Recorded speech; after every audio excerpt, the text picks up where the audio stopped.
Jesús, nos presentamos delante de ti, mi Dios, y rogamos que tu Espíritu Santo esté hablando a nuestros corazones, que la palabra que has enviado para nosotros en esta tarde sea una palabra que esté produciendo un fruto que permanezca para vida eterna. Rogamos, Señor, que tu palabra sea prosperada en nuestro corazón. Glorifícate, Señor, y que en todo nosotros podamos darte a ti la gloria y la honra. Te ruego también que tú nos des sensibilidad en nuestro corazón, en nuestra mente, que tú estés hablando a lo más profundo de nuestro ser para poner por obra aquello que tu Espíritu Santo esté ministrando a nuestros corazones. En Cristo Jesús. Amén. Amén. Gracias. Puede tomar su lugar. Esta tarde tenemos un tema que es muy importante, pero que sobre todo es trascendente y es un tema muy desafiante. Es un tema que nos va a mover del lugar. Y para este tema, pues yo necesito que usted sea muy sensible a la voz del Espíritu Santo, sea una iglesia madura, que lo reciba con madurez, y todos aquellos que nos observan pues y nos escuchan a través del audio, también les ruego de su madurez. Mientras estaba orando hace un momento, el Espíritu Santo me recordaba aquella parábola del sembrador. Y recuerdo que el Señor Jesucristo enseñó que un sembrador había salido a sembrar y a esparcir la semilla. Alguna había caído junto al camino, otra parte cayó entre espinos, otra parte cayó entre pedregales y una más cayó en buena tierra. Y solamente la semilla que cayó en un buen terreno fue la que produjo fruto. Que así sea nuestro corazón esta tarde, que sea semejante a esa buena tierra, donde la semilla de la palabra del Señor habrá de ser sembrada para que ésta produzca fruto para la gloria de nuestro Dios. Amén. El tema de esta tarde lo he titulado Aprendamos a valorar. Dígalo después de mí. Aprendamos a valorar. Una vez más, aprendamos a valorar. Dígale a 2 o 3 personas, aprendamos a valorar. ¿Sabe una cosa? Hoy vivimos en una sociedad muy superficial. ¿Cuántos se han dado cuenta de esta verdad? Vivimos en una sociedad muy superficial, una sociedad egocéntrica, la cual se caracteriza por siempre mirar solamente por aquello que para sí mismos es importante. Y sabe una cosa, cuando el cristiano, cuando las personas comienzan a vivir de esta forma, comienzan a perder cosas de gran valor en su vida. Al tener un estilo de vida lleno de egoísmo y donde solamente estamos mirando por aquello que nosotros deseamos, comenzamos a perder ciertas cualidades que todo ser humano debería conservar durante toda su vida. Y una de esas cualidades es la capacidad de ser agradecido. Cuando nosotros no somos personas agradecidas, pues ni disfrutamos lo que tenemos. Y esto nos comienza a involucrar en una serie de situaciones que lejos de permitirnos trascender, lejos de permitirnos crecer, pues nos van orillando cada vez más a una vida lejana al propósito de Dios para nuestra vida. Cuando una persona es agradecida, lo es porque está consciente de varios aspectos en su vida. Aspectos tales como reconoce quién es y dónde está. Sabe reconocer qué tiene y que no tiene. Sabe agradecer por aquello que tiene y aquello que no tiene. Qué importante es que nosotros seamos personas agradecidas. Personas que sepan reconocer quiénes son y dónde están. Que sepan reconocer qué tienen y qué no tienen. Pero sobre todo, que sepan agradecer por aquello que tienen y aquello que no tienen. Las personas que son egoístas no tienen un concepto correcto acerca de sí mismos. Suelen compararse constantemente con otros que a su parecer tienen desventajas en comparación consigo mismos. Se comparan precisamente ¿por qué? Porque a su parecer ellos son más que aquellos con quienes se comparan. No saben reconocer sus carencias y jamás podrán agradecer por lo que tienen, puesto que lo merecen o con su esfuerzo lo obtuvieron. Y mucho menos serán personas capaces de agradecer por lo que no tienen, puesto que a su parecer es injusto que no lo posean. Una persona que es egoísta tiene un perfil, así como aquellos que saben ser agradecidos. La Biblia nos enseña que como hijos de Dios debemos de tener una forma de pensamiento clara en relación a quiénes somos y aquello que tenemos. Y debemos de buscar que ambas cosas, tanto lo que somos como lo que tenemos, sea puesto a los pies de Cristo. ¿Para qué? Para que la iglesia del Señor pueda trascender y pueda funcionar como Dios desea que suceda. Cada uno de nosotros debe de convertirse, y este debe de ser nuestro anhelo. Debemos de convertirnos en el impulso de la obra de Dios en la tierra. Cada uno de ustedes debe de tener esa visión. Yo soy el impulso de la obra de Dios en la tierra. Para eso hemos sido colocados en esta generación. Con ese propósito hemos sido colocados en este mundo. No simplemente hemos sido colocados en esta tierra y en esta época para ser uno más dentro de los millones que son creación de Dios. Nosotros somos hijos de Dios. Y como hijos de Dios tenemos la oportunidad de poder impactar a las naciones, poder impactar las vidas de aquellos que nos rodean a causa de la gloria que está en medio de nosotros. Entonces tenemos que vernos de una forma diferente. Tenemos que aprender a valorar tanto aquello que somos como aquello que tenemos, poniéndolo siempre a los pies de Cristo, para que a través de nosotros el reino de los cielos reciba el impulso que necesita para alcanzar aquello que Dios ya ha dispuesto que alcancemos. Amén. El apóstol Pablo nos habla un poco acerca de esta verdad y esta actitud que debe de abundar en nuestro corazón. Así que le invito a que vaya a segunda carta a los Corintios, capítulo 8. Segunda de Corintios, capítulo 8. Y vamos a leer a partir del verso 1 en adelante. Mientras que usted llega ahí, déjeme decirle que como hijos de Dios debemos valorar no solamente lo que tenemos, sino que también aún en medio de las peores circunstancias adversas, debemos de considerar que el cielo nos está brindando la oportunidad de hacer la diferencia en todo lo que en nuestro derredor se desarrolla. Dios nos está dando una oportunidad para hacer cambios, una oportunidad para ser un factor de influencia en nuestra generación. Y sabe una cosa, todo comienza con esa capacidad tan simple de ser agradecidos. Muchas personas hoy día no pueden moverse en ese nivel de influencia y de bendición en sus trabajos, en sus hogares, con las personas que se relacionan día con día, por causa de que no saben ser agradecidos. Y como no tienen nada que agradecer, entonces viven para sí mismos y se enfocan en sí mismos. Pero como hijos de Dios, nosotros debemos de vivir de acuerdo al estándar del Evangelio. Y el estándar del Evangelio nos dice que cada uno de nosotros debe de valorar no solamente lo que tiene, sino que aún en medio de las peores adversidades debemos de darnos cuenta que el cielo nos está brindando una oportunidad para hacer la diferencia en la vida de aquellos que nos rodean. Esto lo entendía claramente la iglesia de Macedonia, y es de estos de quienes escribe Pablo. Vamos ahí, segunda carta a los Corintios, capítulo 8. Y dice la palabra de Dios: ahora, hermanos, queremos que se enteren de la gracia que Dios ha dado a las iglesias de Macedonia.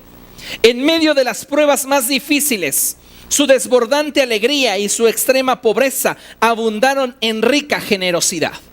Pablo nos está hablando un poco acerca de las iglesias de Macedonia. Y Pablo nos dice que las iglesias de Macedonia financieramente no la están pasando muy bien. Las iglesias de Macedonia están teniendo muchos problemas a causa de haber abrazado la fe en Cristo Jesús.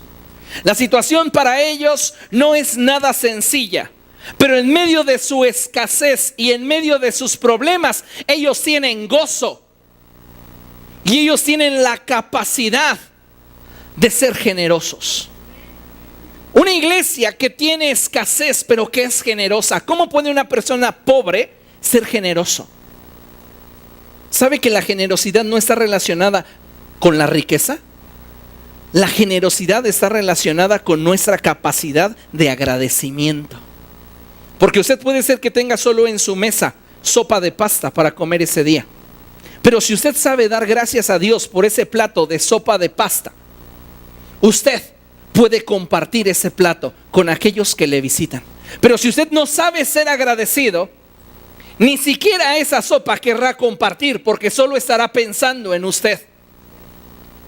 Entonces el ser generoso no tiene que ver con la abundancia de bienes, tiene que ver con la capacidad de ser agradecidos. Y es lamentable que muchas veces no somos lo suficientemente agradecidos como para poder darnos cuenta que todo lo que tenemos y todo lo que somos es gracias a Dios. Muchos están pensando que lo que tienen y lo que son es gracias a su inteligencia, a su capacidad, a sus desvelos, a su esfuerzo, a su estudio, a su pericia, a su habilidad, pero pocas veces se detienen en su loco razonamiento para entender que todo cuanto tenemos es gracias a Dios. Las iglesias de Macedonia lo entendían, y aun cuando no tenían riqueza, aun cuando tenían problemas, sabían ser agradecidos. Sabían valorar lo que tenían y sabían que el poder participar de las cosas santas de Dios era su mayor provecho. Fíjense lo que la palabra de Dios nos dice. Verso 3.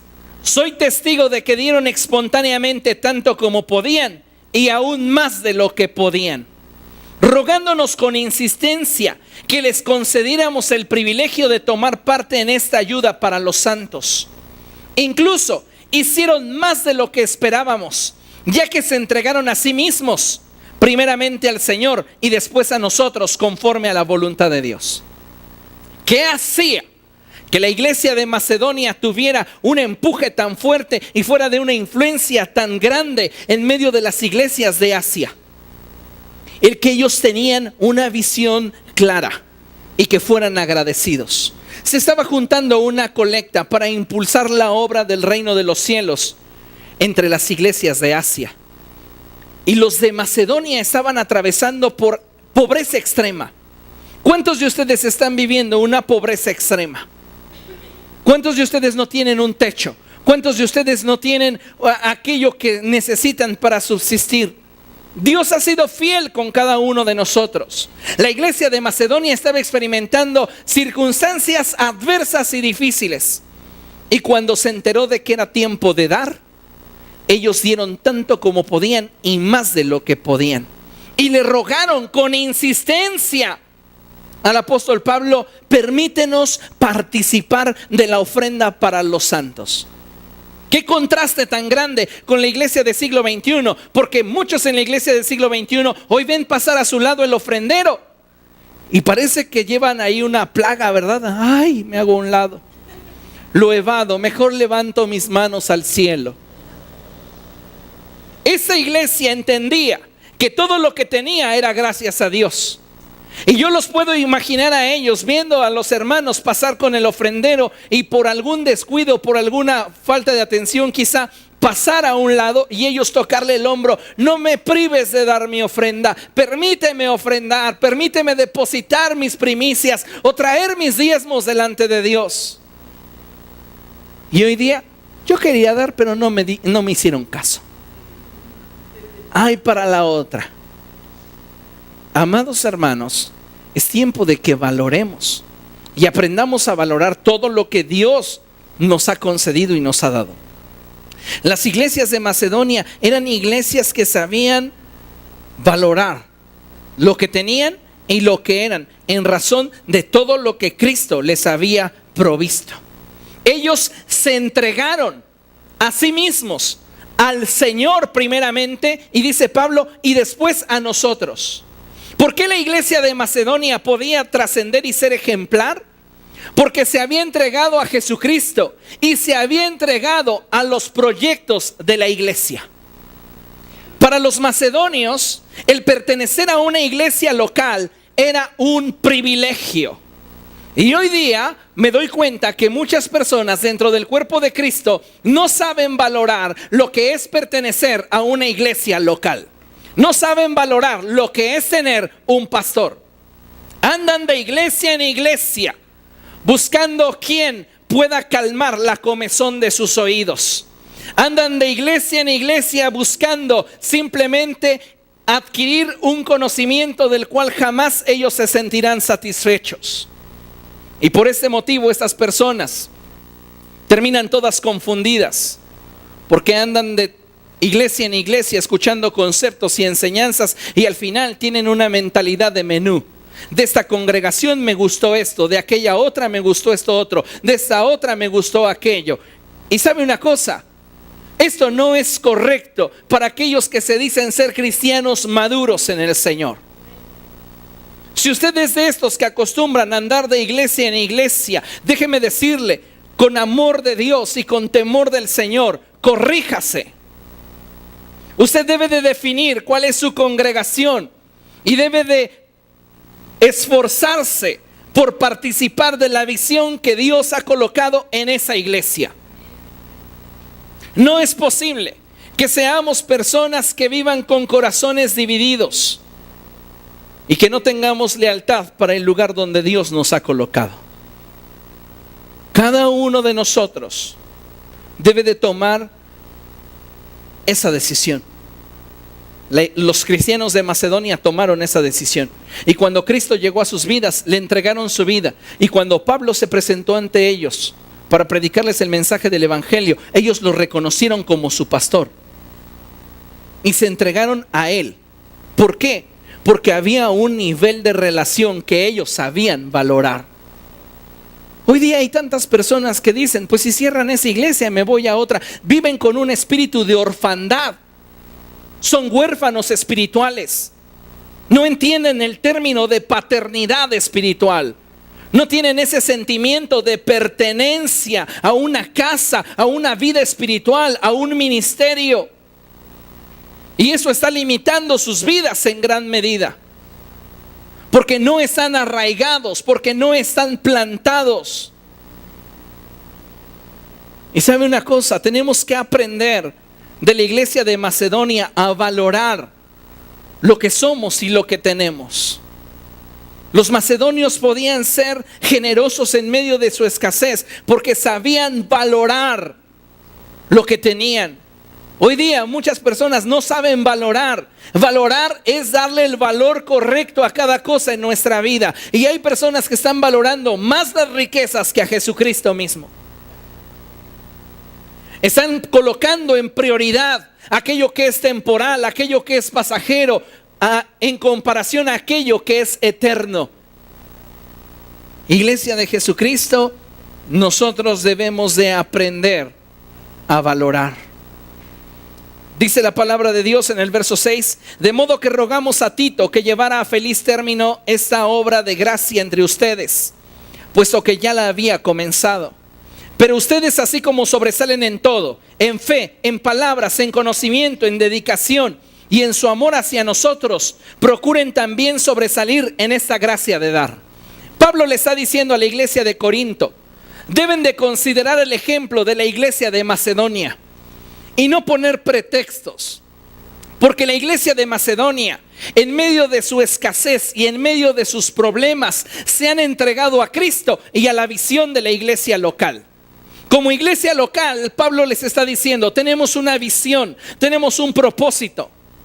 Pero ustedes piensan que por lo mucho que tienen no deben de involucrarse en la visión de la iglesia. Yo les digo, consideren el ejemplo de los macedonios para que así como ellos hacen, ustedes también hagan. Hoy es tan importante que la iglesia comience a afirmarse en un solo propósito y en una sola visión. La escritura dice que uno puede hacer huir a 1000, pero 2 pueden hacer huir a 10,000. Imagínense qué sería de los proyectos de cada congregación si todas las iglesias caminaran en unidad al interior de su iglesia local.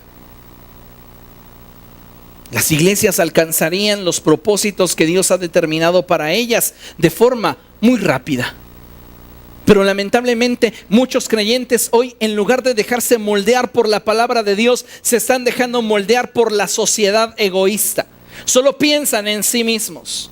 Solo están interesados en satisfacer sus propios anhelos y deseos. Y no está mal que tengamos ciertos anhelos y ciertos deseos. Comprarnos una casa, comprar un automóvil. El problema es cuando estos vienen a ocupar la prioridad de nuestro corazón. Y Cristo ya no es importante para nosotros. Muchas personas hoy día están esperando que su mundo sea semejante al ideal que tienen en sus mentes, para entonces comprometerse con Cristo y su obra. Pero algo que debemos de saber es que jamás la vida del ser humano será conforme a su ideal. Muchas personas dicen, es que yo estoy aspirando a que me puedan promover de cajero a gerente, que deje de ganar 5,000 pesos a ganar 50,000 pesos y entonces participaré de la visión de la iglesia. Déjeme decirle que no es así. Porque si usted no sabe ser agradecido en la escasez, tampoco lo será en la abundancia. Porque una persona es egoísta siendo pobre o es egoísta siendo rica. Porque nada de la generosidad tiene que ver con lo que tenemos. Tiene que ver con lo que hay en nuestro corazón, con quiénes somos. Entonces tenemos que aprender a ser generosos en todo momento, porque sabemos valorar lo que hemos recibido de parte de Dios. ¿Qué ha recibido usted de Cristo? ¿Cuánto vale lo que ha recibido de Él? ¿Con cuánto usted podría comprar la vida eterna? ¿Con cuánto dinero? ¿Con cuánto esfuerzo? ¿Con cuántas horas de estudio? ¿Con cuánto tiempo de disciplina? ¿Con cuántos kilómetros caminando sobre sus rodillas sobre 2 corcholatas? ¿Con cuánto? Si me voy de aquí a Puebla caminando sobre 2 pencas de nopal, ¿habré obtenido la salvación? ¿Dios me deberá la salvación? ¿Dios podrá perdonarme siquiera con el cambio de la abuelita que me quedé? No. Entonces no hay un valor monetario o un valor en cuanto a mi esfuerzo o mi disciplina para ser a Dios deudor. Debo aprender a valorar todo lo que he recibido de parte de Dios y entonces podré decir como Pablo, porque para mí el vivir es Cristo y el morir es ganancia. Pero ¿sabe una cosa? Hoy muchas personas están cambiando el sentido de esas palabras y para muchas personas ellos dicen, para mí las ganancias son ahora, aunque pierda a Cristo. Prefieren tener lo que su corazón egoísta desea antes que conocer y profundizar en su relación con Cristo. Eso es algo que en los tiempos del Señor Jesucristo pasaba y el Señor Jesús mismo expresó. Acompáñeme a Lucas capítulo 9. Evangelio de Lucas capítulo 9, versos del 57 en adelante.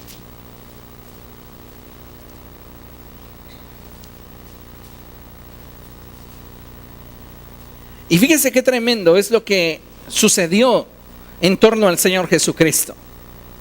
Jesús iba por el camino cuando alguien le dijo, te seguiré a donde quiera que vayas. Y fíjese cómo le respondió el Señor. Las zorras tienen madrigueras y las aves tienen nidos, pero el Hijo del Hombre no tiene dónde recostar la cabeza. Hay un hombre que parece muy solícito para seguir a Jesús y le dice, Señor, yo te seguiré a donde quiera que vayas. Por el contexto del pasaje puedo ver que Jesús está discerniendo lo que hay en el corazón de este hombre. Y lo que ve en el corazón de ese hombre es una búsqueda convenenciera de estar al lado del maestro. Porque estando al lado del maestro, sus necesidades serían suplidas. Y entonces Jesús le responde, las zorras tienen madrigueras y las aves tienen nidos, pero el Hijo del Hombre no tiene dónde recostar su cabeza. Jesús se lo está diciendo en un término figurado, no en un sentido literal como muchos lo interpretan. Muchos consideran que Jesús está diciendo que no tiene ni siquiera dónde dormir. ¿Se imaginan a Jesús durmiendo todas las noches debajo de un árbol? ¿O se imaginan a Jesús quedándose en una esquina ahí abrigado simplemente con un cartón? No. ¿Dónde vivía Jesús? La Biblia nos dice que Jesús vivía en Capernaum. En Capernaum, en una de las zonas más exclusivas y más caras de todo Israel. Y hay muchísimos elementos bíblicos para decirles que Jesucristo era un hombre bendecido por su Padre. Era un hombre próspero. Pero él no amaba el dinero. Recuerden lo que dice la Escritura, que el amor al dinero es la raíz de todos los males. Entonces, ¿Por qué le responde esto a este hombre?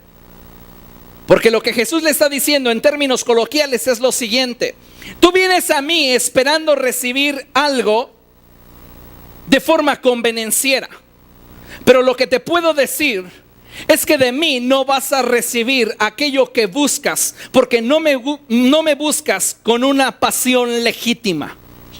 Hay personas que vienen a Cristo por motivaciones diversas, pero no buscan de Él realmente su persona, no buscan de Él realmente obedecer a Dios. Y estos no van a obtener aquello que desean. Este hombre quería viajar gratis, comer gratis, ver sus necesidades resueltas de forma sencilla. Él pensaba, ay, qué sencillo, nada más andarlo siguiendo y oyéndolo, y nos da quincenalmente el dinero para sostener nuestros hogares. Porque es cierto, ¿quién sostenía a la familia de Pedro? Pedro, ¿de dónde? Del ministerio. Porque está escrito que todo aquel que trabaja en el ministerio debe de vivir del ministerio. ¿O ustedes piensan que simplemente Pedro llegó a su casa y le dijo, vieja, el Señor Jesús me llamó a su servicio, ahí nos vemos, ahí tú sabrás si vendes abonos y lavas ropa, yo ya me voy? No. ¿Quién se hizo responsable de esa casa? Pedro seguía al frente, señores. ¿Y de dónde Pedro obtenía sus recursos para mantener su familia como antes? Del ministerio. Entonces Jesús le proveía. Imagínense que no hubiera sido así. ¿Qué hubiera dicho la esposa de Pedro? ¿Ustedes creen que hubiera tenido fe para ser salva? No, le hubiera dicho, tú nada más andas de vago con ese Jesús aplanando calles. A ver, ¿qué traes a esta casa? No, pues nada más mis 11 hambrientos. Oiga, ahí con sus cuates todos hambrientos, y ahora le dales de comer. No, el evangelio es compromiso. Y cuando Pedro dejó las redes para convertirse en un pescador de hombres, Jesús hizo un compromiso con él. El cielo se ha comprometido contigo. La pregunta es, ¿por qué tú no te estás comprometiendo con el cielo? No estamos valorando todo lo que el cielo nos ha provisto, todo lo que el cielo nos da. Pensamos que nuestro trabajo es nuestro solo porque estamos antecediendo a la palabra ese adjetivo. Nuestro. ¿Quién te lo dio? David sabía que toda su riqueza, el reino mismo, le pertenecía a Dios. Y David decía, de lo recibido de tu mano, eso te doy. Y cada uno de nosotros debe de saber que todo lo que tenemos, cualquiera que sea la forma de ingreso que Dios nos ha provisto, le pertenece a Él. Usted vende productos de belleza, vende calzado, usted tiene una empresa, tiene una fábrica, todo es de Él. Y debiéramos entenderlo, porque solamente en ese sentido podríamos valorar lo que no mereciendo recibimos. Sea mucho o sea poco, a Él le pertenece. Jesús le dijo a ese hombre, ¿tú piensas que estando conmigo voy a solucionar y solventar todos tus problemas y situaciones? Tu motivación es la equivocada. Así que te digo, de mí no lo vas a obtener. Porque Jesús tendría dónde dormir, claro. La Biblia misma nos dice que en una ocasión llegaron unos discípulos y le dijeron, maestro, ¿dónde te quedas? Y Él los llevó a su casa.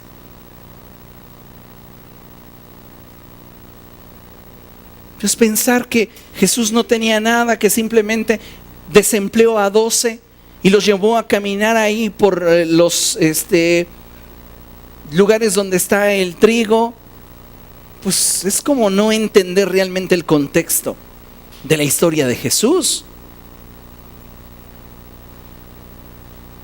Dice la palabra de Dios, a otro le dijo, sígueme.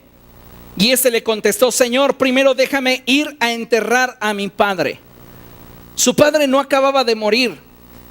Su padre estaba muy posiblemente en una edad avanzada, pero este hombre quería esperar a que su padre muriera para entonces poder comprometerse con Cristo. La pregunta es, ¿qué estás esperando tú para comprometerte con Cristo y su obra en la tierra? ¿Qué estás esperando tú? Otro afirmó: te seguiré, Señor, pero primero déjame despedirme de mi familia. Ese hombre no quería simplemente ir y decirle: adiós vieja, adiós chamacos, me voy con Jesús. No. Ese hombre quería dejarles todo a su familia hecho, a ella un auto nuevo, una casa construida, a sus hijos ya la universidad y prácticamente todo resuelto. Y entonces podría involucrarse en el reino de los cielos. ¿Qué estás esperando tú para involucrarte? ¿Qué estás esperando tú para realmente tomar en serio el compromiso con Jesucristo? Al primero Jesús le respondió: deja que los muertos entierren a sus propios muertos, pero tú ve y proclama el reino de Dios. Al segundo hombre Jesús le dijo: nadie que mire atrás después de poner la mano en el arado es apto para el reino de Dios. Hoy hay tantas personas que se dicen ser algo, pero que no están realmente comprometidos ni con Dios ni con su iglesia local. Es tiempo de que nosotros determinemos si esta es nuestra iglesia local o no. Y que en base a ello tomemos el compromiso de afirmarnos en la visión que Dios ha traído a este lugar o al lugar donde Dios nos ha sembrado. Hay personas que han llegado a mí diciéndome: pastor, yo pertenezco a aquella congregación, vengo aquí los días martes porque me queda de paso del trabajo y no llegaría a la reunión de mi congregación. ¿Estaría bien que yo diezmara la mitad de mi diezmo en este lugar y la otra mitad en mi congregación? Mi respuesta es no. Tiene que diezmar completamente en su casa espiritual. Pero algunos de nosotros no tenemos ese nivel de compromiso. Entonces tomamos del diezmo para todo, hasta para darle al que nos limpia el parabrisas, ¿verdad? Del diezmo, descuéntalo, del diezmo. He sabido de personas que de su diezmo, su compromiso para con Dios, dicen: la mitad se la daré a los pobres y la otra mitad, pues de la mitad pactaré para un milagro y la otra mitad la llevaré a la iglesia. Gente que no se compromete, que no saben lo que la Biblia enseña en relación al 10% de nuestros ingresos. Platicaba con unos amigos días atrás y les decía: no darle a Dios el diezmo es ser tan malagradecidos como si hicieras sociedad con una persona que confía en ti. Te dice: te voy a financiar el negocio, te voy a proveer clientes y te voy a dar para que vendas, y de todo lo que tú ganes solo dame el 10%. ¿Quién hace esa sociedad? ¿Quién hace esa clase de sociedades?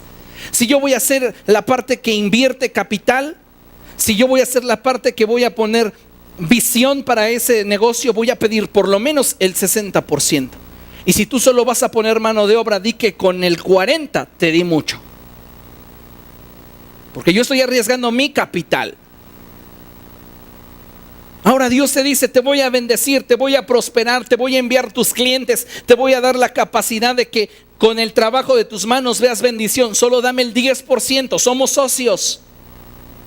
Y tú, encima de que sabes cuál es el 10%, le tranzas. ¿Dónde está nuestro compromiso con Dios?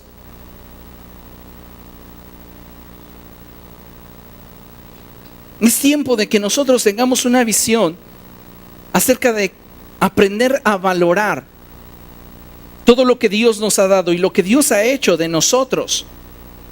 Fíjese lo que dice Lucas capítulo 14.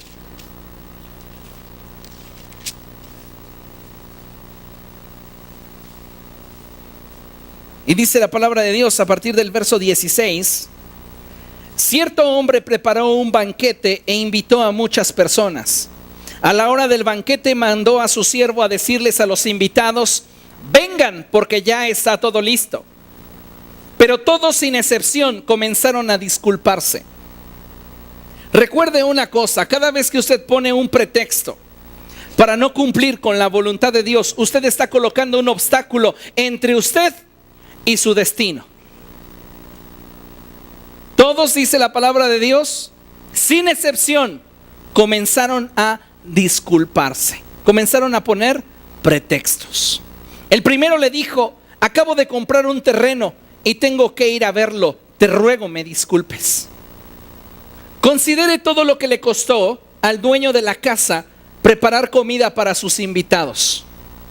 Mató reses, mató borregos, mató puercos. Había entonces barbacoa, carnitas y asado. Delicioso.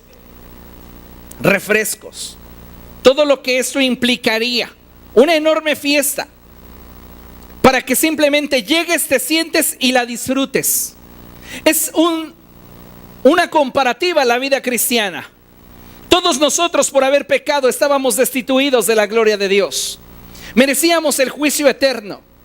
Pero Dios nos amó y envió a su Hijo Jesucristo a morir en la cruz del Calvario para que nosotros no tuviéramos que padecer el juicio que por causa de haber quebrantado la ley del Señor merecíamos. Él preparó un banquete para nosotros. Ha preparado grandiosas riquezas para cada uno de nosotros y nos está invitando a participar de ellas. Y cuando nos invita, ¿qué es lo que recibe de nosotros? Pretextos. Tenemos este proyecto en la iglesia, un proyecto evangelístico. Vengan, vamos a participar. ¿Y qué es lo que responde el pueblo? Hoy no puedo. Ya tenía planes. Me hubiera avisado un año antes y tal vez sí le aparto la fecha. Algunos de ustedes, lo digo con vergüenza, parece que necesitan un memo meses antes para una actividad o para participar de la visión de la congregación. ¿Qué nos está sucediendo, iglesia? ¿Por qué no estamos valorando todo lo que Dios nos ha dado? Si es que entendemos que todo lo que tenemos procede de Él. La palabra de Dios dice: el primero dijo: acabo de comprar un terreno y tengo que ir a verlo, te ruego que me disculpes. Otro adujo: acabo de comprar 5 yuntas de bueyes y voy a probarlas, te ruego que me disculpes. Otro alegó: acabo de casarme y por eso no puedo ir. Dese cuenta que todos tenemos algo que hacer cuando de las cosas del reino se trata de invertir. Todos tenemos algo que hacer. La pregunta aquí es: ¿dónde está entonces nuestra prioridad?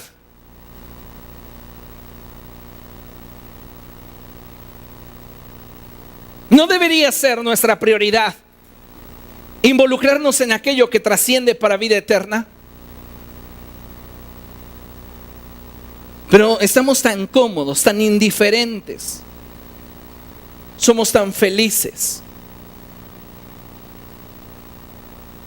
que no valoramos todo lo que Dios nos ha dado. Entonces el dueño de la casa se enojó y le mandó a su siervo: sal deprisa por las plazas y los callejones del pueblo y trae acá a los pobres, a los inválidos, a los cojos y a los ciegos. Señor, le dijo luego el siervo, ya hice lo que usted me mandó, pero todavía hay lugar. Entonces el Señor le respondió: ve por los caminos y las veredas y oblígalos a entrar para que se llene mi casa. Dios quiere que su casa se llene. Pero hay una responsabilidad intrínseca en nuestras manos en relación a ese propósito. Cada uno de nosotros debe de entender que dentro de la congregación no solamente tiene privilegios, también tiene responsabilidades. El participar de una iglesia local implica compromiso. Y ese es el problema que muchas personas de inmediatamente notan y por eso desisten. No, yo soy visita, y te mantienes como visita por 2 o 3 años porque no quieres comprometerte.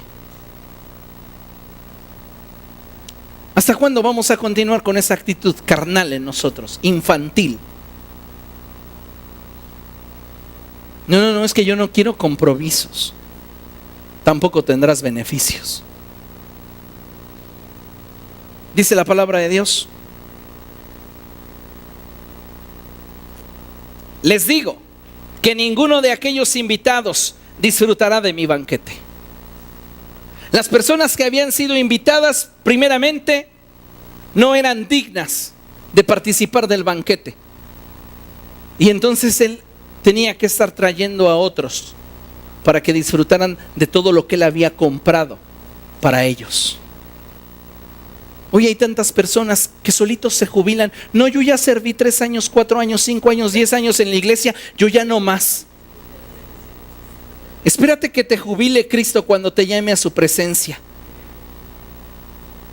No, yo ya serví. Ni serviste bien, acuérdate. Porque ni lo hacías con ganas. Ahí como iba, pues ya que, ya me lo pidieron.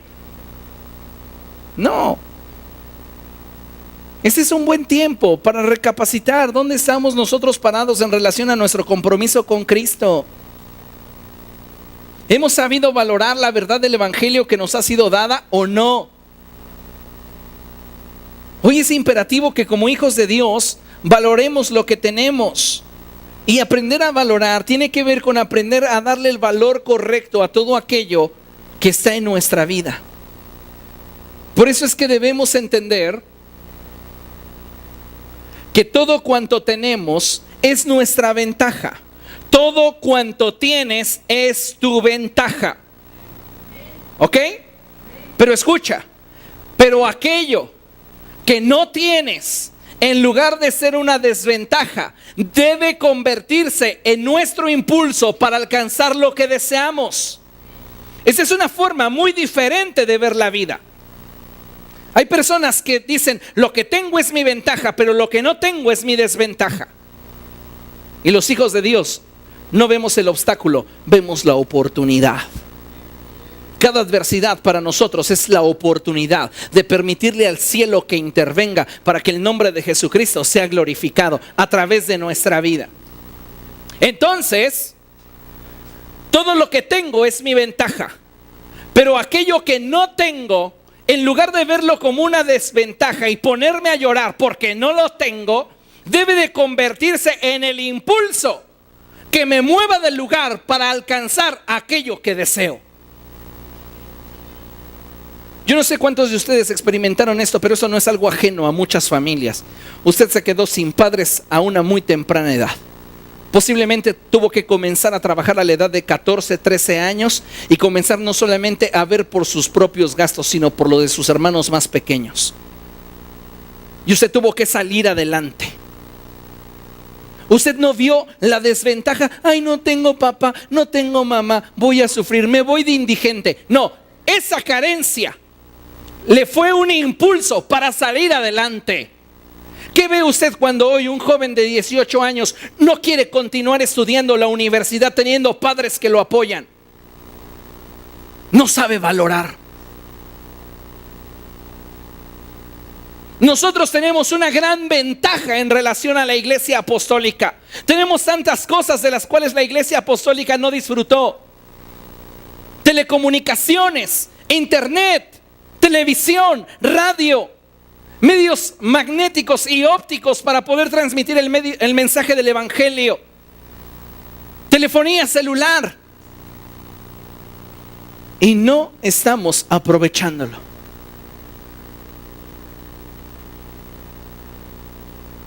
¿Qué hubiera hecho Pablo con un Facebook? ¿Qué hubiera hecho él? En lugar de postear ahí, hoy me peleé con Bernabé. Oh, fue doloroso. En lugar de postear eso, hubiera predicado principios del reino. ¿O se imaginan ustedes a Pablo posteando? Hoy amanecí sin ganas de vivir. Desearía que me colgaran de un poste. ¿Cree que eso publicaría el apóstol? ¿Para qué estamos empleando la tecnología? ¿Para escupir nuestra amargura o para predicarle al mundo de un Cristo que cambia vidas?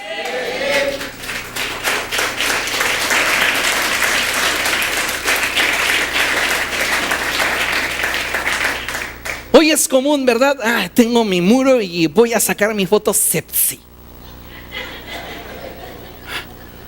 ¿Cómo te contorneas? No sé, pero así. Que sea mi foto sexy. Y no te atreves a publicar una conferencia que puede impactar a aquellos que te tienen dado de alta como su mejor amigo. No te dice Facebook de quiénes eres el mejor amigo, pero te aseguro una cosa, que varios te han colocado como mejor amigo y todo lo que tú publicas llega y aparece en su muro. Y lo único que escupes es amargura. Deberías de predicar a Jesucristo, emplear la tecnología para que otros vengan al conocimiento de Jesús. Ay, pero es que yo no sé, ¿sabe ya cuántas, gracias a Dios, predicaciones tengo en el canal de YouTube? Donde usted puede entrar y ver las predicaciones completas. Ayer llegamos a 200 conferencias.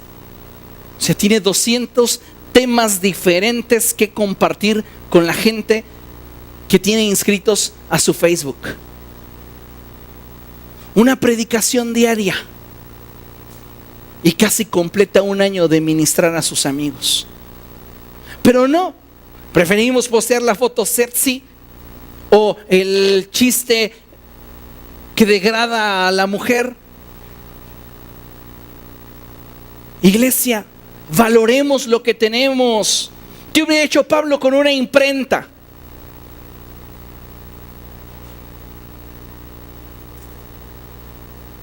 Imagínese. No estamos valorando ni aprovechando todo lo que Dios nos ha dado. El día jueves visité una congregación en el Estado de México. Cuando llegué me impresionó el tamaño de su auditorio. Era como del tamaño de toda la manzana, su auditorio. Toda la manzana, o sea, son 1, 2, 3, 4, 5, 6, 7. 7 predios por 2. Era de largo algo así como unos 70, 80 metros por 40 de ancho. Estaba enorme ese lugar. Y aparte tenía un mezanín como para 1500 personas. En medio de la nada. En el sentido de que es un pueblito. La iglesia católica al lado de esta se veía chiquita, como una capillita, y la iglesia cristiana enorme. Yo me cuestionaba, ¿cómo lo hicieron? ¿Cómo lo lograron si la gran mayoría de personas en este lugar son mujeres y niños? Entonces me enteré que en esta zona del Estado de México el mensaje del evangelio entró con mucha sangre.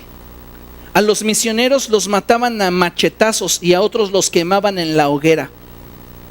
Muchos de nosotros no hemos sufrido al punto de vernos amenazados por predicar el evangelio, pero amamos más nuestras cobijas que venir a congregarnos y comprometernos con nuestra iglesia local. No hemos sufrido la amenaza de ser quemados en la hoguera, pero no nos hemos comprometido con el mensaje del evangelio, porque esos lugares son tan grandes, no porque sus predios sean más baratos. Te aseguro que los compraron con dinero, pero los construyeron con voluntad. La voluntad de mujeres que están dispuestas a esforzarse por alcanzar la visión. En el ministerio de Jesús no era diferente. Había un grupo de mujeres que sostenían el ministerio del Señor de manera muy prominente. Y eso debería de ser para nosotros, hombres, vergonzoso. Porque hay mujeres que están diezmando de su gasto semanal, pero el hombre no se atreve ni quiere diezmar nada de todo cuanto Dios le bendice. Y como la canción Mira Bartola, ahí te dejo esos 2 pesos. Y ella de los 2 pesos aparta para diezmar, aparta para ofrendar, aparta para dar para la ampliación, aparta para proyectos evangelísticos. Y la palabra es miserable, no es capaz de agradecerle a Dios todo lo que le ha dado y honrarlo, porque tiene una visión egoísta y solo piensa en sí mismo. Y entonces argumenta: lo que tengo es porque he estudiado, lo que tengo es porque he sido bueno para los negocios, lo que tengo es porque yo he trabajado, es yo. Si no fuera por Dios, no tendrías la fuerza ni siquiera de levantarte de tu cama. La iglesia de Macedonia entendía esa verdad. Y en medio de su escasez eran generosos. ¿Por qué? Porque sabían ser agradecidos. Y muchos cristianos hoy día no están siendo agradecidos. ¿Sabes que la forma en la que se vive en el campo y en la ciudad es completamente diferente? Esos hermanos tienen que esperar a que sus cosechas, 1, se logren, 2, se puedan vender bien, para venir a la iglesia y traer sus primicias, traer sus ofrendas y traer sus diezmos. Y ustedes tienen tanta comodidad con ir a un cajero automático y recibir ahí el fruto de su esfuerzo. Y no son agradecidos con Dios por todo lo que tienen. En provincia, en el campo, la gente viene a las iglesias trayendo como primicias un marranito, un pollo, unas mazorcas de maíz. Y no es por despreciar, damos gracias a Dios. ¿Pero por qué lo hacen?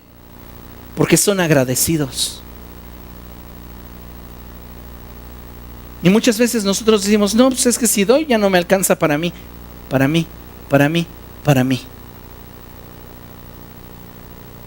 ¿Dónde está nuestra visión de iglesia? Cuando un cristiano que se dice ser parte de una iglesia local no participa de la visión de esa iglesia local como si fuera su misma visión, es semejante a aquel hijo de 40 años que sigue dentro del hogar y que le exige a su madre que salga a pedir limosna para que le traiga de comer pollo rostizado.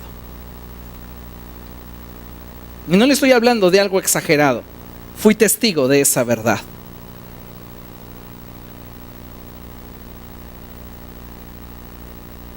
Un hombre de 40 años, flojo, sentado o acostado en su cama, obligando a su madre de 70 y tantos años a que saliera a pedir limosna para que después pasara a comprarle un pollo rostizado y se lo llevara a la mesa. ¡Ay, mi niñito! Y lo mismo pasa cuando usted dice ser miembro de esa congregación y usted no se compromete para trabajar en ella. Usted no se compromete para perseverar en ella. Tenemos que aprender a valorar todo lo que Dios nos ha dado. Tenemos un lugar del cual, escúchenme, ni siquiera pagamos renta. Hasta con eso Dios nos bendijo. Hablando con unos amigos que pagan renta en sus auditorios. Hay quienes están pagando rentas desde 15,000 pesos mensuales hasta 30,000 pesos. Una congregación de un amigo de 100 personas está pagando 15,000 pesos mensuales de renta del lugar donde están. Cuando yo escuché eso, yo dije, ¿cómo le hacen? Porque yo viendo nuestras finanzas, no podríamos pagarlo. Porque muchos de ustedes no dan. Y eso está mal. No estamos pagando una renta. Deberíamos de aprovechar. ¿Para qué? Para capitalizarnos como iglesia.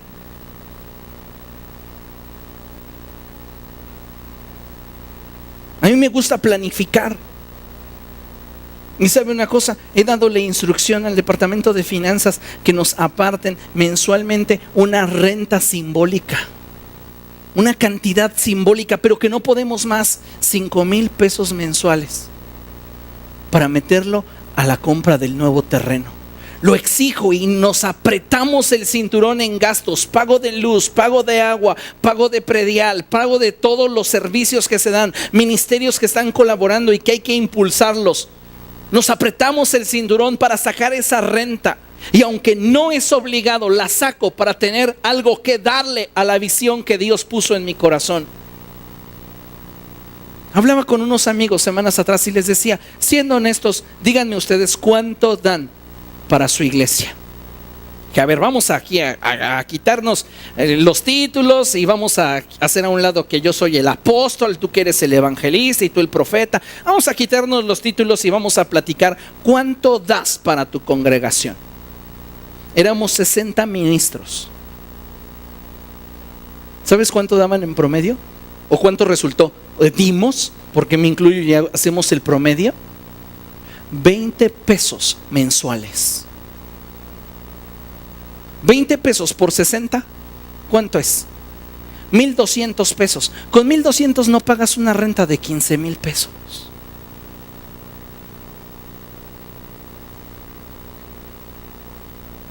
Se tiene que invertir. A veces pensamos que lo que nos están pidiendo es demasiado, pero no estamos viendo a futuro. ¿Se acuerdan cuando les pedí que invirtiéramos en iluminación? Gastamos en iluminación 25,000 pesos. Para algunos fue una exageración. ¿Cómo 25,000 pesos en lámparas? Pagábamos de luz anteriormente cerca de 4,000 pesos bimestrales. ¿Sabe de cuánto llegó el recibo? 650. ¿Valió la pena o no? Lo vamos a recuperar, lo vamos a ganar y vamos a tener algo mejor. Pero cuando no tenemos ese sentido de pertenencia, no nos interesa. Simplemente llegamos, ocupamos nuestra silla que no nos costó, porque no estuvimos dispuestos a comprarla, y nos vamos igual. ¿Hasta cuándo vamos a actuar así? ¿Hasta cuándo vamos a mantenernos con esa actitud? Haga un cálculo rápido. ¿A cuánto asciende su generosidad para con su iglesia mensualmente? ¿Cuánto da por reunión? ¿Cuánto ofrenda por reunión? No se conflictúe tanto. ¿Cuánto ofrenda por reunión? Tenemos por semana. Usted debe de asistir por lo menos 3 veces. Todos los que se quedan conmigo a todas las reuniones, es decir, grupo de alabanza que están en las 2 reuniones, son 4 reuniones por semana, 16 veces por mes. 16 por lo que usted ofrenda cada reunión. ¿Cuánto da?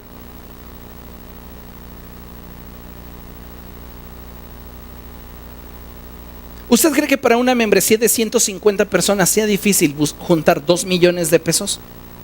150 personas, 2 millones de pesos. Vamos a hacer el cálculo. A ver, por favor, alguien con su calculadora, ayúdeme.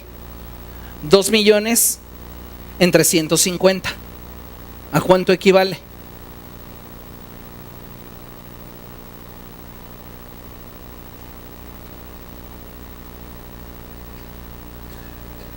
El abaco no. La digital. Con el abato se van a tardar mucho. Gaby, ¿cuánto? 13,333 por persona. Si dijéramos, nos pusiéramos exigentes y dijéramos, vamos a comprar un predio de 2 millones de pesos en un año, ¿cuánto tendrías que dar? Entre 12, esa cantidad entre 12.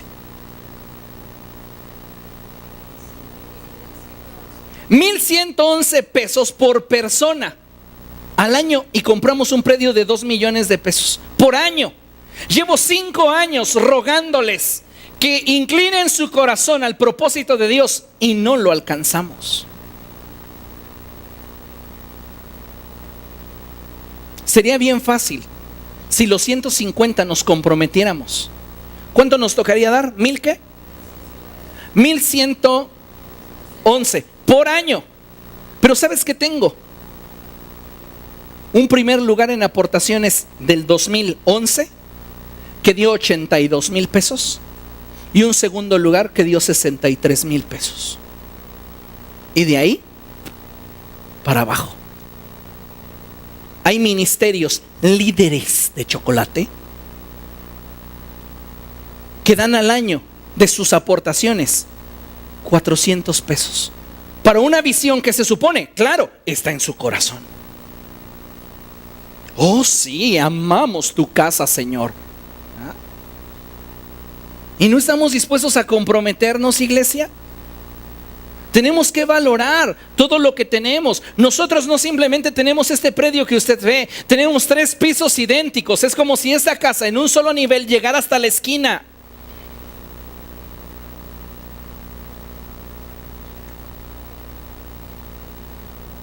Pero nos estamos conformando a decir que otros lo hagan. Y mira, por más generosidad que haya en nuestro monedero, no nos alcanza para las demandas del reino. Por eso ya son 5 años en un proyecto que no logramos terminar. El primer año hasta chocolates vendimos. ¿Y sabe qué? Un porcentaje de esos chocolates nos los robaron. Pidieron cajas que nunca pagaron.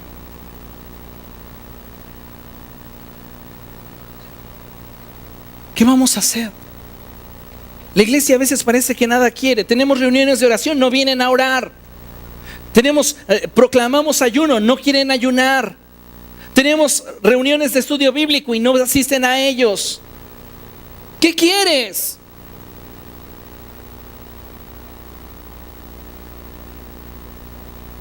Cada uno de nosotros debe de cuestionarse sobre cuál es nuestra posición en relación al mensaje del Evangelio. ¿Cuál es nuestra actitud para con él? Necesitamos cambiar nuestra actitud.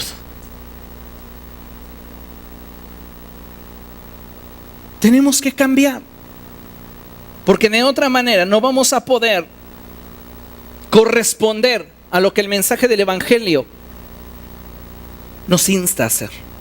La palabra de Dios nos enseña que la iglesia apostólica eran personas con una forma de pensar y una visión. Y la Biblia dice algo tremendo. Mira, acompáñeme ahí, Hechos capítulo 4. Y ese era el estilo de vida de la iglesia. Hechos 4, verso 32.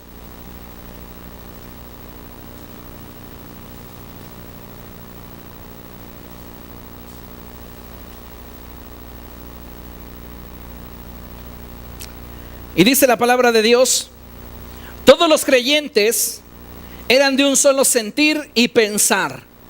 Fíjese, nadie consideraba suya ninguna de sus posesiones, sino que las compartían. Continúa. Los apóstoles a su vez con gran poder seguían dando testimonio de la resurrección del Señor Jesús.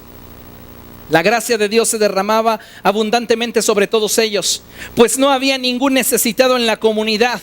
Quienes poseían casas o terrenos los vendían y llevaban el dinero de las ventas y lo entregaban a los apóstoles para que se distribuyera a cada uno según su necesidad. La pregunta es, ¿por qué ellos hacían esto? ¿Por qué lo hacían? ¿Por qué eran fanáticos? ¿Por qué eran ignorantes? ¿O se imagina a estos siendo manipulados por Pedro? Denme su dinero, pacten conmigo para que cuando yo pase y mi sombra los toque, los sane. ¿Se imaginan haciendo esto a Pedro? ¿Por qué actuaban así? La respuesta es simple: porque sabían valorar. Sabían valorar quiénes eran y qué tenían antes de haber conocido a Cristo, y valoraban lo que era Cristo en sus vidas. La persona que hoy no sabe valorar a Cristo, no le ha entregado ni su corazón, ni sus finanzas, ni su capacidad, ni su fuerza, porque simplemente no sabe valorar. Pablo escribe a los filipenses y dice: todo lo que tenía por ganancia lo he estimado por pérdida a fin de alcanzar a Cristo Jesús. Pero muchos de nosotros no estamos valorando el mensaje del Evangelio que hemos recibido. Y deberíamos de tener presente lo que Eclesiastés capítulo 5 verso 15 nos dice. Y vamos a leerlo juntos a la cuenta de 3. Dice 1, 2, 3. Tal como salió del vientre de su madre, así se irá, desnudo como vino al mundo y sin llevarse el fruto de tanto trabajo.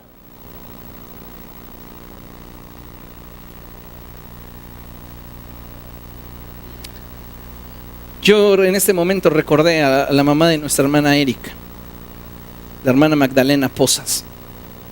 Ella hace mucho tiempo ya partió con el Señor. Pero si algo recuerdo de esta mujer, es que en medio de todas sus carencias y necesidades, cuando se enteró del proyecto de ampliación, ella venía y decía, esto se lo debo a mi Dios. Y me entregaba su aportación. Y yo le decía, ¿para qué quiere que lo use? Dice, usted sabrá. No, usted dígame, a ver, tenemos todos esos proyectos. No, usted sabrá, para la ampliación lo metemos. Para la ampliación, pastor. Y si usted ve los registros, el dinero de esa mujer sigue ahí con ese fin.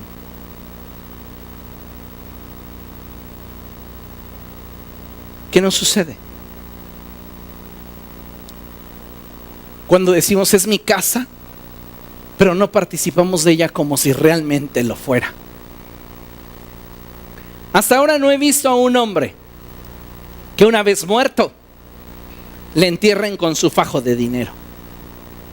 Ay, es que amaba esos billetes de 1,000 pesos, pongámoselos. No, ¿verdad? No sucede. Es que compró esa laptop tan padrísima, esa MacBook Air, y está impecable y tenía una semana que la compró y ahorró tanto para ella, pongámosela. O su celular, su Galaxy 3, pongámoselo. Créame, se pelearán los vivos por lo que deje, pero no le echarán al cajón nada. Entonces la pregunta es, ¿para qué nos lo confió Dios? Si usted responde para mis hijos, usted está en un error. Porque si Dios le confió riqueza, también se la confiará a sus hijos. Entonces lo que Dios le confió a usted tiene un propósito eterno. Y debiéramos ser buenos administradores de la riqueza que Dios nos confió para convertirnos en el impulso que el reino de los cielos requiere en esta generación para alcanzar los sueños que Dios ha colocado sobre nuestra iglesia local. Todos tenemos sueños personales. Queremos comprar una casa, queremos tener familia, queremos casarnos, queremos hacer tantas cosas. Y es bueno. Pero, ¿cuáles son nuestros sueños como familia espiritual? ¿Cuáles son nuestros sueños como casa? Me sorprende esas personas que saben valorar, como mencionaba el caso de nuestra hermana, y menciono el caso público que he hecho de ustedes de la hermana Berta, que también mujeres que no tienen 25, que no tienen 30, pero que se esfuerzan y que dan tanto como pueden y aún más de lo que pueden. Muchas veces no alcanzamos nuestros sueños porque simplemente no son parte de nosotros. ¿Cuántos de ustedes vieron la película Hombres de Honor? En esa película Hombres de Honor se habla del jefe maestro que le dice a un hombre de color, ¿por qué te aferras a obtener lo que todas las circunstancias y todos nosotros te decimos que no podrás tener? Y él contesta diciéndole, me aferro a ello porque precisamente alguien me dijo que no puede ser mío. Sería sencillo decir, pues tenemos un localito, seamos felices. Ya lo quisiera ver lleno los días de oración. Qué mentalidad tan pobre. Yo sé que la obra de Dios será hecha conmigo o sin mí o a pesar de. Y el propósito de Dios se cumplirá con usted, sin usted y a pesar de. Mi trabajo como pastor es decirles lo que el cielo espera de ustedes. Y ustedes sabrán cómo le responden a Dios. Pues tenemos que cambiar nuestra visión. Es triste cuando nosotros como padres no estamos dándole un buen ejemplo a nuestros hijos. Hay otra película que se titula Hannibal, el inicio. ¿Cuántos ya la vieron? Bueno, en esta película hay un hombre que es un criminal de guerra y pasa el tiempo y entra a una vida civil. Termina la guerra, él desarrolla su vida civil y en una escena le ofrece a sus hijos unas monedas para ir a ofrendar a la iglesia. Monedas sin valor y los niños agarran una monedita pequeña. ¿Qué le das a tus hijos para la ofrenda? ¿Cómo les dices? ¿La de 5 pesos, la de 2 pesos? ¿Los estás educando a echar monedas? Ten para tu ofrenda. Y al rato te doy tu domingo. Para la ofrenda 10 pesos, pero su domingo 50. Estamos maleducando a nuestros hijos, malformándolos. ¿No deberíamos de enseñarles que siempre lo primero y lo mejor es para Dios? Pero no. Nuestra actitud egoísta nos separa de esta verdad. Tal como salió del vientre de su madre, así se irá. Desnudo como vino al mundo y sin llevarse el fruto de tanto trabajo. Si esto es vanidad, entonces ¿para qué nos confiere Dios riqueza? ¿No será para impulsar una labor eterna en un ambiente netamente temporal?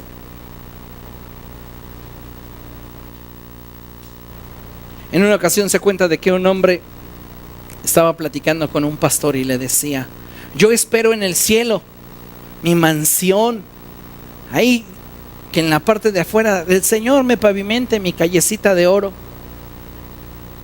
Y le pregunta el pastor: ¿y cuánto has dado para que te construyan? Cada vez que invertimos en el reino de los cielos, le damos elementos al cielo que nos hagan confiables y que le permitan al cielo bendecirnos más. Pero cada vez que cerramos nuestra mano y pensamos en nosotros mismos, estamos impidiéndole al cielo el podernos prosperar. El Señor Jesucristo dijo que no hagamos tesoros en la tierra, donde el óxido carcome y los ladrones se meten a robar. Hagamos tesoros en el cielo. Y Él termina diciendo en su argumento de Mateo capítulo 6, 19 al 21: porque donde está tu tesoro, ahí está tu corazón. Muchos de nosotros, siendo honestos, dejamos más de propina mensualmente o pagamos más de una pensión de auto al mes que lo que le damos a nuestra iglesia.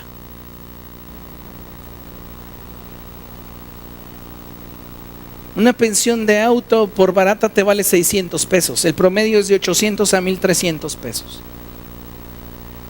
Y pagamos la pensión, porque si no nos dejan nuestro carro sin ruedas. Pero ¿cuánto damos para la casa de Dios? Seamos honestos, seamos justos, seamos congruentes. ¿Es mi casa espiritual? ¿La estoy valorando? Estoy valorando todas las ventajas que tiene el tener un lugar donde escuchar la palabra de Dios, un lugar donde se me predique, un lugar donde se me escuche, un lugar donde se me atienda.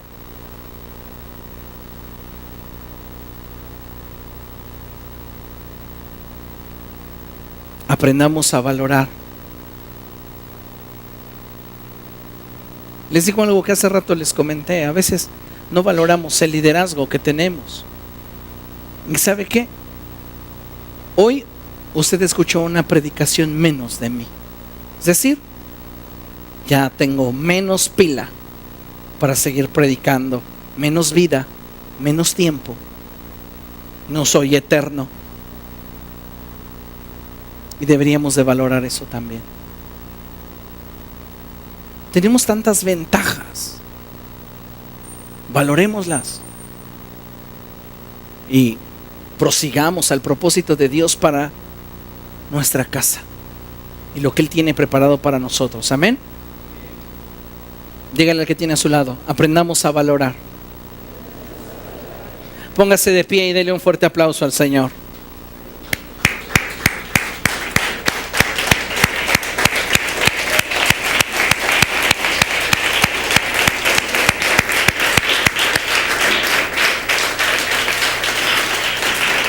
Aleluya. Digno eres, Señor, maravilloso. No hay nadie como tú. ¿Cuántos están listos para